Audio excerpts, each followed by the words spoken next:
In today's video, I am going to teach you how to create Getresponse pop-up form from button. Start by logging into your Getresponse account and heading to the main menu.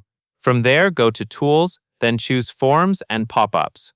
This is where you create and manage any sign-up forms or pop-up messages for your website. Next, click Create. You will be asked how you want your message to display. Choose the option that shows the message in a pop-up, then click Next.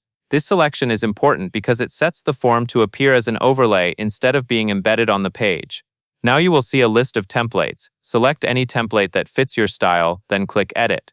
The template is simply your starting design, so pick something close to what you want. In the editor, you can confirm the layout and content look correct for your goal, like collecting emails or promoting an offer. Once you are ready, click Next so you can reach the Display Rules section. Display rules control where and how the pop-up will appear.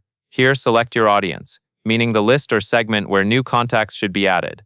After selecting the correct audience, save your changes. This ensures any signups from the pop-up go to the right place. Then click Edit Triggers. Triggers decide what action causes the pop-up to open. Toggle the click option to on. This tells Getresponse that the pop-up should appear when someone clicks a specific button or element on your page. After you enable click triggering, copy the provided CSS selector. This selector is what connects your website button to the pop-up. You will use it on the button you want to trigger the form, so copy it carefully and keep it handy. Next, set your timing pop-up options. This controls timing behavior related to the pop-up experience, so make sure it matches what you want for your site.